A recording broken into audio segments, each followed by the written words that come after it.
खाना बनाने के लिए घर में बुलाकर नाबालिग के साथ किया था दुष्कर्म। सीहोर कोर्ट ने सुनाई आजीवन कारावास की सजा। सीहोर जिला न्यायालय ने श्रवण कुमार मोहन डहरिया निवासी सोहनखेड़ा को नाबालिग से दुष्कर्म के मामले में आजीवन कठोर कारावास एवं 5,000 रुपए की सजा सुनाई है।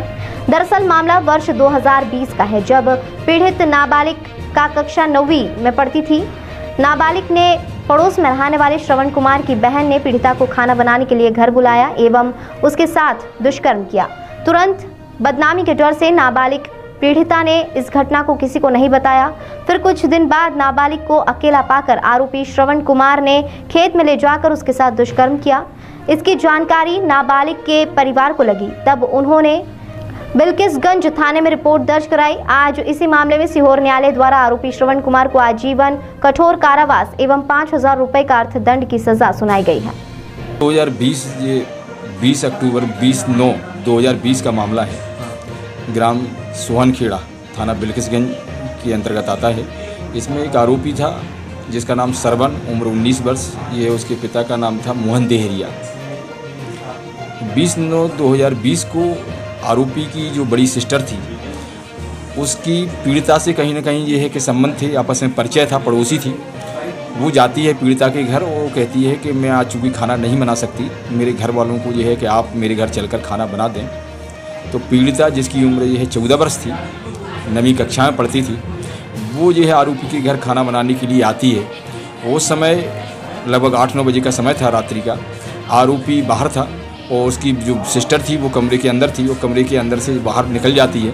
फिर आरोपी जो है कमरे के अंदर आता है और कमरे का गेट लगा लेता है और उसके साथ जो है दुराचार करता है। फिर इसके बाद 1 महीना बाद 20/10/2020 को दुर्गा की झांकी देखकर जो है पीड़िता घर आ रही थी। खेत के पास चूँकि लाइट उस समय नहीं थी, तो अंधेरे का फ़ायदा उठाते हुए आरोपी लड़की को खींचकर खेत में ले जाता है और उसके साथ पुनः फिर जो है दोबारा गलत काम करता है। उसी रात में पीड़िता अपने माता पिता और नाना नानी को घटना की जानकारी देती है।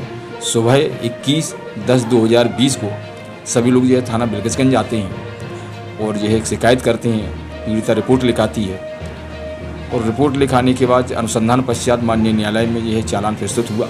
आरोपी जभी से लगभग 2 साल से जो है जेल में था और माननीय न्यायालय एडीजे सेकंड जो स्पेशल न्यायाधीश हैं श्रीमान अशोक भारद्वाज जी, उनकी न्यायालय में कल अभियोजन के साक्षियों के साक्ष्योपरांत अंतिम बहस होने के बाद मामले में अभियोजन ने जो पक्ष रखा, चूँकि साक्षियों ने घटना का समर्थन किया था, स्वयं मेरे द्वारा पैरवी की गई थी। मैंने अंतिम बहस के समय न्याय दृष्टांतों और विधिक तर्कों का हवाला देते हुए माननीय न्यायालय का ध्यान आकर्षित कराया और माननीय न्यायालय द्वारा जो है कि उससे सहमत होते हुए आरोपी को आजीवन कारावास, चूँकि पीड़िता की उम्र 16 वर्ष से कम पाई गई थी और जो भी अब नया संशोधन है उसमें कम से कम जो है आजीवन कारावास, 1-2 बार जो है कि चूँकि उसके साथ बलात्संग हुआ था, इस कारण और जो है कि 5,000 रुपये का अर्थदंड से दंडित किया गया। क्या नाम से? आरोपी का नाम सरवन, आत्मज ये मोहन डहरिया, उम्र 19 वर्ष है और जे ग्राम सोहनखेड़ा, थाना बिल्किसगंज का आरोपी।